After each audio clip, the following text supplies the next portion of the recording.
Wah, gokil. Kece ya, Tadi lumayan ya. film ini yang kedua, sequelnya David Sandberg, gokil, keren. Iya, lumayan lah, Ya, emang lumayan. film Shazam sih. Apa nih? Ada listrik. Iya. Apa nih? Jangan-jangan gara-gara ngomong itu, jangan dibilang.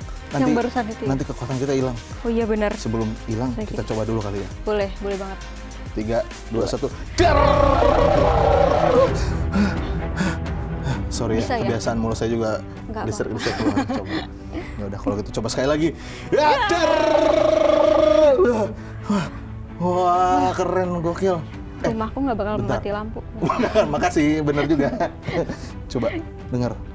Ada yang meong. Bukan, ada yang minta tolong. Oh, ada yang minta tolong, ada yang salah. teriak ya? Ada yang minta tolong. Nah, untuk kita coba kali ya. Kita punya kekuatan nih. Kita tolong. bantu ya. Yoi. Oke, aku duluan ya. Boleh. Cepat sekali. Ya udah, ternyata semua kekuatan doi mengalir pada badanku.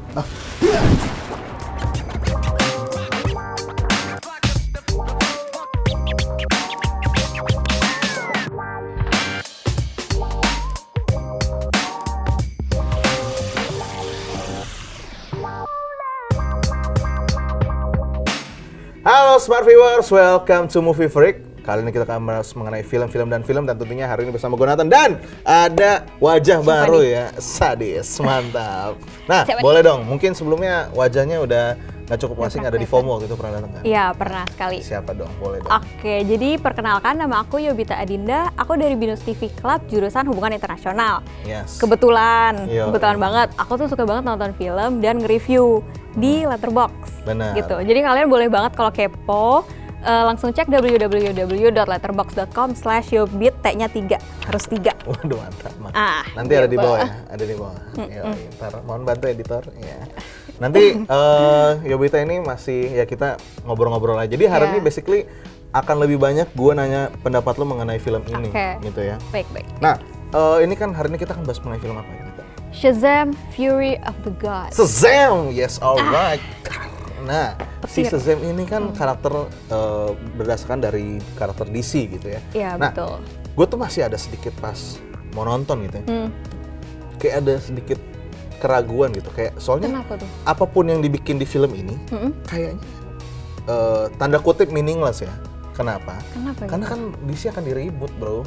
Oh, Jadinya agak percuma. agak kayak percuma. Iya. Film berikutnya DC nanti bulan Betul. Juni Juli itu ada The Flash. Itu akan reboot semua film DC. DC, Jadi oke. kayak ya ini spoiler no context. Nanti kayak apapun yang terjadi di post credit scene, gue nggak tahu tuh ada nanti ngaruh Iya ke sih. film-film dia selanjutnya atau Bener. enggak. Karena itu kan ya ada teaser-teaser.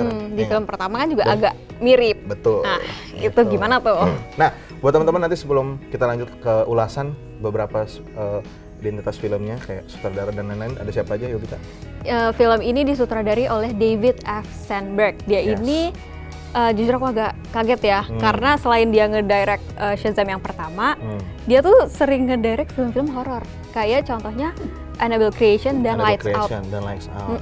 Which yang is itu. dua-duanya itu Apa? kalau untuk film horor itu oke banget. Iya, Gitu. Nah, Betul. si David S. Sandberg ini juga yang orang yang sama yang mensutradarai film pertama juga ya. iya Shazam sama. juga, itu dia. Nah, yang main ada siapa aja? Film ini diperankan oleh Zachary Levi, Asher Angel, Jack Dylan Grazer, Rachel Zegler, Adam Brody, Ross Butler, Megan Good, Lucy Liu, Jimon Honsu, dan Helen Mirren. Yes, that's right. Nah, FYI, gue baru ingat. Apa tuh? Di trailer udah ada kalau si siapa namanya Billy Batson ya, Iya. yang gede si Zachary Levi dia ngomong kalau gue udah banyak banget nonton film Fast and Furious karena semuanya di situ ngomongin mengenai family, bang. Terus dia mukul meja kan, which is itu lagi ngomong ke Helen Mirren kan, Kenapa sih Helen? Helen Mirren itu ada di film Fast and Furious. Oh, Jadi alah. itu kayak mungkin Iya, yang iya, tahu-tahu bener. aja ya. Jadi itu dia kayak reference Iya. ngomong langsung gitu kayak Oke. bercanda. Di film ini kan banyak banget kayak reference ke film-film pop culture yang lain. Betul. Bahkan ke MCU ya kan? MC. Yang terakhir. Iya. Bahkan iya. ke MCU juga ada ya. Gitu. Nah, itu buat teman-teman nanti makanya kalau misalnya nonton atau ngikutin pop culture sih pasti akan nangkep banget. Iya. Ke GOT juga ada, di trailer tuh udah dikasih tunjuk. Iya. Tapi menurut gue secara reference pop culture di film ini nggak sebanyak di film pertama gitu. Kalau dibandingin gitu, kalau yang pertama kan banyak banget tuh ada bahas mengenai Batman, disebutin Aquaman. Oh iya benar. Tapi ya itulah, sama tips dari gue sebelum lanjut. Jangan, kalau bisa ya, nggak usah nonton trailer. Itu sayang Sumpah, banget. demi Tuhan. Sayang banget. Lu nonton trailernya? Enggak, kayak sekilas doang, tapi bisa lupa. Tapi soalnya banyak banget itu momen-momen Yang sebenarnya, epic, action scene-nya, terus plot point ceritanya banyak di trailer ya. Ada sayangnya. Pas lagi, bahkan yang berantem terakhirnya aja yang naga udah banyak Ada di ditampilin trailer. Itu gue udah agak sedikit kecewa di situ sih, kayak Jujur DC. aku nonton, tapi lupa. Tapi Lupa. si ini aja siapa? cameo yang paling besar di film ini Iya. yang ada Oh iya, Wonder si Boots-nya. Ya nggak apa-apa sih sebenarnya. Iya. Kan ada di trailer. Ada Wonder Woman. Nah, Gal Gadot dikasih tunjuk di trailer. Gue udah sampai mukanya tapi bener nggak? Di mana di trailer? Di Dikasih filmnya? tunjuk. Oh, Dia ada mukanya juga. tuh kan lupa. Kan lupa. Kan? Lupa. Kayak heran gue kayak mungkin kayak DC mungkin udah tahu ya kalau Shazam nggak terlalu menjual. Kelihatan Jadi dari yang pertama harus kali ya. dikasih Iya. bocor dulu. Ada Gal Gadot nih, ada Wonder Woman, baru akhirnya nanti orang-orang baru mau tertarik nonton. Iya benar. Nah, sama yang lain sebelum masuk ke ulasan. Ini ulasan pokoknya nanti akan banyak di Yobita ya. Iya. Ini gue lebih riset yang di awal-awalnya dulu nih. Preface Preference-nya ya. Pertama, dari, kan kemarin kita sempat bahas kalau misalkan kayaknya ada, sebenarnya nanti ada hubungannya dengan ulasan lu kan nanti di mana. Iya. Ada kayak reaction dari si civilians-nya gitu kan. Betul. Ternyata salah satunya itu ada cameo dari namanya Michael Gray. Michael Gray itu yang kalau misalnya lo ingat, gue tuh udah sempet pas nonton, gue tuh udah sempet nyadar. Gue rasanya orang cameo nih, yang dikasih shot ke civilians gitu kan. Soalnya dia pakai baju merah, kerahnya tuh kuning. Itu baju yang sama di serial Shazam tahun 1970. Ternyata emang Doi itu adalah karakter Billy Batson di tahun 1970 serial itu. Iya. Rambutnya gue udah sempet lihat kan dulu, kayaknya gue ingat nih siapa ya. Ternyata pas gue lihat lagi, oh ternyata benar. Tapi satu doang ya? Satu doang. Dia doang? Dibantu sama Wikipedia. Terima kasih Wikipedia, saya udah ketemu. Ya, gitu ya. Oke, nah udah cukup ya. Ini terlalu panjang di depan nanti. Oke, untuk sinopsisnya mungkin secara singkat gimana ya Bita? Mengenai apa sih? Oke, jadi di film Shazam Fury of the Gods ini melanjutkan kisah adventure Billy Batson beserta adik dan kakaknya dari yang film pertama ya. Dari film pertama. Jadi di sini itu karena mereka udah mulai beranjak dewasa, udah mulai teenager, mereka juga dihadapi dengan challenges of growing up gitu. Coming of age. Betul. Gitu. Iya. Jadi apa ya, lebih shift ke film coming of age daripada film anak-anak gitu Daripada kan. film anak-anak, benar. Nah, sambil melewati tantangan itu, mereka juga dihadapi tantangan yang lebih besar. Oke. Datanglah tiga dewi. Tiga dewi. Di film pertama cuma satu musuhnya, sekarang ada tiga bro. Tiga. Iya, Persik bukan? Bukan. Tiga dewi. Nah, yang keberadaan mereka itu mengancam keselamatan manusia di bumi. Gitu deh. Betul. Itu dia. Singkatnya kayak gitu. Ya untuk lebih jelasnya mungkin teman-teman Langsung nonton. sebenarnya cukup sini aja ya, nggak usah nonton trailernya ya. Udah cukup Iya, ya, iya. penjelasannya udah cukup engaging mestinya untuk tahu mengenai kurang lebih isi ceritanya seperti apa. Iya. Nah, sekarang kita akan masuk ke pembahasan ya. Tapi gue waktu lu ngejelasin sinopsis tadi, gue jadi baru keinget satu lagi. Apa tuh? Kan tadi lu bilang ini perkembangan, maksudnya mereka udah agak sedikit lebih dewasa coming of age gitu kan. Men, gue baru nyadar di film pertama itu, gue tuh berasa kayak si yang anak-anak kecil ya, bocil-bocil gitu kan, mendapatkan kekuatan superhero. Jadinya berubah jadi Shazam dan Shazam Family, Shazamily gitu kan. Shazamily. Tapi di film kedua ini kayak kebalik rasanya. Kenapa? Karena kayak lebih banyak porsi Shazamily-nya. Mereka gedenya daripada mereka kecilnya. Jadi kayak kalau di film pertama tuh kayak anak kecil yang pengen jadi orang kuat. Nah, yang kalau di sini kayak orang kuat ya akhirnya kadang-kadang kayak anak kecil berubahnya. Iya, betul. Ada poin itu sih yang gue baru keinget ya, gitu. Nah, oke, untuk yang di film pertama ini mungkin dari Yobita, kalau pendapat pertama lu apa kira-kira? Jujur dari pertama banget itu mungkin ada reference sedikit ya ini di film ini. Jadi karena sutradaranya itu yang menyutradarai Annabelle Creation juga. Jadi kalian kalau merhatiin ada di sequence kedua ya? Iya benar-benar. Pokoknya yang perkenalan yang di rumah ini pediatrician. Di kantor pediatriciannya itu. Bahasa Indonesia apa sih pediatrician? Dokter anak. Dokter anak. Iya, itu dokter anak. Lupa gue. Pediatrician. Iya. Nah di situ kalian kalau perhatiin ada satu corner di office-nya itu yang apa ya, kan namanya kantor dokter anak tuh apa sih, ada banyak mainan gitu kan, ada meja kecil. Ada playground-nya lah. Betul. Nah di situ tuh ada 2 boneka Annabelle. Gitu. Yang gue lihat cuma 1 loh. Ternyata ada 2 ya. Yang sampingnya tuh yang original, soalnya kan kalau yang kanan mungkin yang kelihatan banget kan, yang baru, yang udah apa sih yang kayak porcelain doll gitu.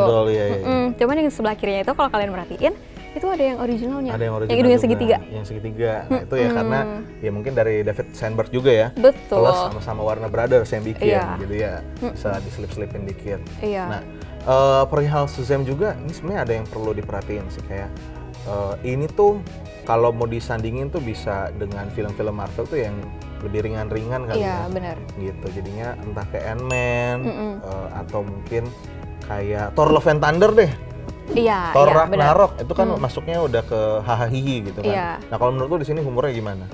Humornya lebih masuk ke aku karena Sama kayaknya. oh iya. Jiwa muda banget. Karena gini. Makasih loh, kayak kita jauh banget ya umurnya. Makasih ya. Nah, kenapa lebih masuk? Karena mungkin gara-gara mereka udah mulai teenager juga, kan sesuai ya sama saya ya umurnya. Saya juga masih. Oh masih. Iya. Di bawah 20 kan? Hah? Di bawah 20. Lu memang iya? Iyalah. Oh iya, saya di bawah 30 ya. Iya, jadi jokesnya lebih masuk di aku sih daripada yang pertama itu kayak apa ya? Lucu hahihi, sitcom gitu aja. Bener, gitu. setuju. Kayak yang di film pertama tuh gue masih ketawa itu masih kayak Iya. Benar sama Witch. Benar persis. Cuma kalau yang di film kedua lumayan lucunya tuh masih yang kayak gok. Enggak kayak gitu gua. Kalau ketawa maksudnya kayak gokil iya gitu lah. Iya, lucunya natural gitu. Lucunya yang natural. pertama kayak anak kecil banget gitu kelihatan. Benar. Jadi ini ya berasa target audiensnya kali ya. Betul. Gitu. Iya emang sesuai karena ya iya menyesuaikan sama merekanya juga kan yang udah makin dewasa. Ya makin dewasa. Benar. Jadi disesuaikan juga jokesnya, story-nya juga kan. Makanya aku bilang tadi coming of age gitu. Malah ada yang jadi ada tuh kalau misalnya buat teman-teman tuh nyari di internet artinya tuh Deus Ex Machina gitu. Deus Ex Machina itu literally itu namanya plot device. Nah, itulah yang terjadi di Wonder Woman. Itulah dia plot device-nya untuk membenarkan segala cara. Nah. Jadi itu yang membuat gue juga salah satunya kayak agak sedikit masuk ke yang resolusi konflik tadi yang aku bilang kayak diperalat dia, kasihan banget. Aja kayak basic banget gitu maksudnya. Apalagi villainnya di sini. Kalau di villainnya menurut gue di sini agak sedikit generic gitu ya. Kalau menurut lo gimana? Villainnya jujur kurang. Karena nggak berasa takut. Benar lagi, kebayang bro. Gak sih? Iya kan? Iya. Kalau nonton film superhero tuh kayak wah gila nih villainnya serem banget, parah gitu kan. Cuman ini kayak ya udah ibu-ibu. Nggak ibu-ibu cuman ini wanita-wanita ini kayak ya udah misi numpang lewat, dar jebret. Udah kan. Gitu. Mungkin kalau di villainnya yang gue suka ada kan mereka ada 3 gitu ya. Si Rachel Zegler, ada si Rachel, Lucy sama Helen gitu kan. Tiga-tiganya tuh mungkin kalau mau dibilang punya perannya masing-masing. Perannya masing-masing tuh menurut gue bisa dibilang dinamikanya tuh menarik. Karena kayak si Rachel dia lebih tanda kutip manusiawi, lebih paham, lebih dekat. Helen, notabene bisa dibilang as a leader dari antara mereka bertiga karena paling tua, ya kan? Paling tua, paling bijak lah tanda kutip gitu kan mau dibilang. Terus si siapa nih? Lucy, lebih rebel, lebih mau menang sendiri, punya ambisi sendiri gitu. Jadi maksudnya kalau mau dibilang tiga-tiganya sih as a karakter menarik gitu kalau menurut gue ya karena nggak sama gitu semuanya, menarik aja. Nah itu akhirnya dari 3 ini ya datang chaos juga di situ. Itu dia. Gue sukanya di situ. Datang chaos. Datang chaos dari 3 hal itu yang dimana semuanya tabrakan. Iya. Mungkin itu kali. Apa? Itu tujuannya supaya chaos aja. Supaya chaos aja.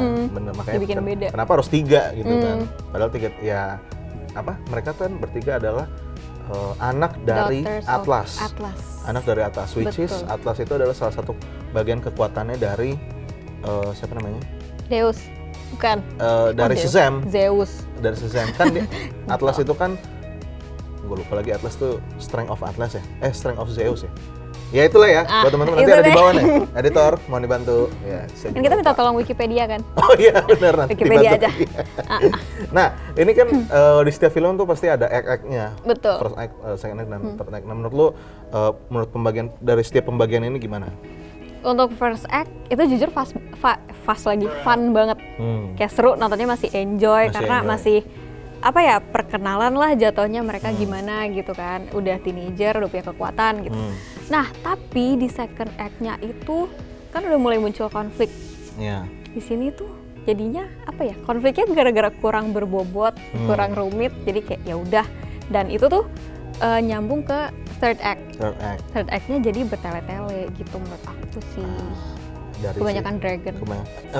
Kebanyakan dragon ya. Nah, ini kan kalau misalnya di film MCU tuh ada tuh namanya damage control. Damage control tuh perusahaan yang ngurusin collateral damage. Nah kalau di film ini gimana ya? Jujur aja ya. Sebenarnya bukan apa ya, itu kan lebih ke managing si damage-nya kan. Damage-nya. Kalau di sini ini tuh lebih ke apa ya? Banyak banget mereka kan merusak fasilitas umum. Betul. Dan kemungkinan ada aja orang yang dipanggil gitu kan. Terus, nah cuman di sini tuh dengan banyaknya kehancuran itu, banyaknya juga point of view civilians. Jadi kita dikasih point of view civilians banyak banget, beneran kayak mereka mau ketiban apa kayak apa segala macam. Terus di mobil lagi dengerin lagu. Bener. Gitu, terus jembatannya adalah gitu. Nah cuman kayak kurangnya itu konsekuensi dari mereka ini melakukan si collateral damage-nya itu nggak ada. Padahal sering banget di call out. Benar. Kayak kita ngancurin ini, kita ngancurin itu, tapi kayak nggak ada. Ya udah, gitu. Maksudnya dalam arti itu juga kadang misalnya kita kasih tunjuk ke civilians-nya, gue tuh jadi misconception gitu loh. Kadang gue suka mikir kayak, ini anjir nih orang penting gak sih gitu kan? Iya benar. Ini orang penting gak sih? Tapi emang bener sih ada satu yang orang penting. Gitu. Tapi sisanya kan di shotnya tuh lama banget. Gue juga sempat bingung gitu kan. Kayak mohon maaf nih Anda kekurangan shot, kekurangan scene atau gimana? Sandmark gitu kan. Ya gimana ya? Makanya tadi aku bilang bertele-tele. Oh iya benar. Agak panjangnya nyambung ke situ juga kayak ngapain nih orang ibu-ibu lagi teriak-teriak ditontonin lama banget gitu. Ngaruh ke pace juga jadinya. Benar. Padahal kan bisa beberapa tuh ya udah langsung action. Tapi ini kenapa harus break dulu ke civilian? Kan jadi fokusnya kan kita. That's right. Benar. Kita mihak kemana kan jadinya nggak jelas. Benar.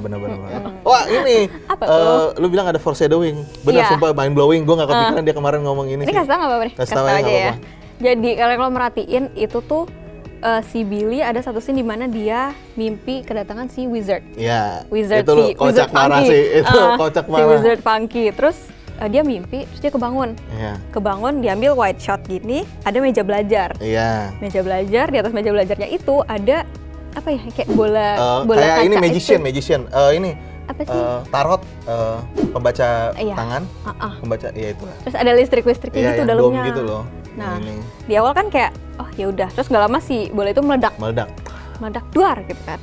Terus habis itu, aku pikir kayak, ya udah. Ternyata di akhir. Dia akhir ada hubungannya. Titik udah itu aja ya. Oh udah sampai situ. Iya nggak usah dijelasin. Titik. Nah buat teman-teman itu foreshadowing. Bener juga. Mohon maaf saya nggak kebayang. Bener juga. Soalnya scene-nya kayak mirip gitu. Mirip banget sih, benar. Gua aja sempat nggak kepikiran itu kenapa pecah. Karena nggak ada listrik, nggak ada apa, nggak ada petir, nggak ada apa, meledak. Benar juga, foreshadowing. Itu dia. Alright. Nah, sekarang kita bahas mengenai karakternya ya. Nah, menurut lo si Atlas Sisters nih, what about that? Atlas Sisters, menurut aku castingnya udah oke banget kan. Secara Rachel Zegler, situ Lucy Liu, situ Helen Mirren. Pastinya. Tapi agak kurang dimanfaatkan. Aduh, gimana? Kenapa? Karena menurut aku karakternya itu kurang kurang dalam, kurang kompleks. Kurang kompleks. Backgroundnya Benar. kita kan nggak tahu terlalu banyak kan, kayak ya udah dia datang, ya udah. Iya. Tadi aku bilang misi duar-duar. Aduh, misi duar-duar. Misi terus menurut aku itu sayang banget. Padahal itu bisa dimanfaatkan. Bisa dimanfaatkan. Makanya dari actingnya pun aku agak kurang bisa nilai karena Iya lagi. iya kan? Iya lagi. Karena kayak kurang apa yang bisa dinilai karena kayak Helen ya Mirren udah. padahal kan legend mampus ya. Itu Nggak dia. kelihatan lagi. Makanya Bener lagi. sayang banget jadinya. Iya. Nah ini benar, maksudnya pendapat yang barusan tuh bukan berarti membenarkan juga yang tadi gua bilang bagus ada pembagiannya. Iya. Ya itu sih ya udah poinnya Itu bagus di situ. dinamika aja. Dinamikanya, tapi untuk secara isinya sih ya secara mereka ya mungkin masih ada kurang-kurangnya minusnya Iya. juga. Nah itu baru sih Atlas Sister. Tapi untuk si Zemely-nya menurut lu gimana? Bebas mulai mau Zemely, Billy atau siapanya.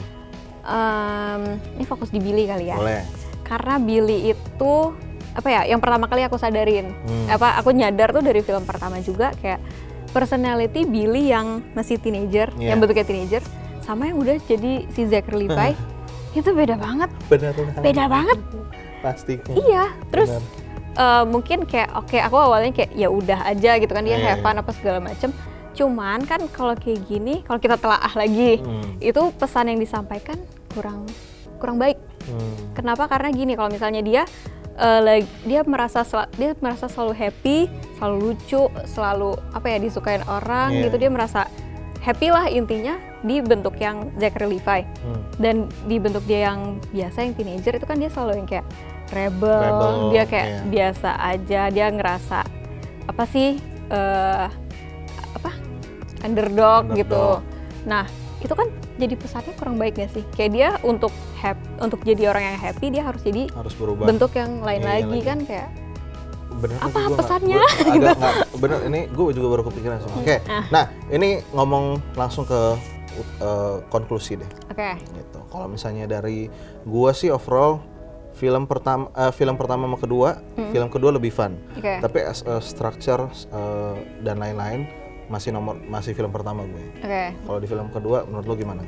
Kalau menurut aku film kedua ini aku lebih suka. Kenapa? Yang pertama yang tadi udah aku bilang, jokesnya lebih nyambung. Konfliknya juga lebih relate kan. Nah, udah itu aja. Udah itu aja. Oke, makasih, mantap. Aku cuma mau nambahin aja. Dikit ya. Lebih overallnya ya cerita Shazam itu oke. Kenapa? Karena mereka itu konsisten untuk pembawaan message-nya gitu. Jadi message dari film pertama itu kan family, nilai kebersamaan, togetherness apa gitu-gitu kan. Dan itu tuh masih ke bawah sampai film kedua ini. Jadi menurut aku konsisten dan masih cocok sebagai film hiburan. Film hiburan. Fun, hahihi. Nah itu ya Smart Viewers ya, ulasan kita pada minggu ini. Buat teman-teman silakan kalau misalkan menurut gue sih kalian boleh nonton ini review ini dulu sebelum nonton film Shazam-nya gitu kan. Tapi balik lagi masih tetap jangan nonton trailer. Nggak usah. Agak spoilernya banyak. Nggak usah. Menurut gua. Oke, nanti minggu depan kita akan balik lagi. Oh terakhir gue lupa skornya. Gue 7. Lu berapa? 6. Cuas. Waduh. Nggak apa-apa. Ya. Oke. Ya udah ke backup beberapa alasannya tadi sama yang di belakang. Jadi jelas kenapa Yowita ngasihnya 6. Nah, buat Smart Viewers, nggak terasa sudah di penghujung acara. Mungkin jangan lupa apa?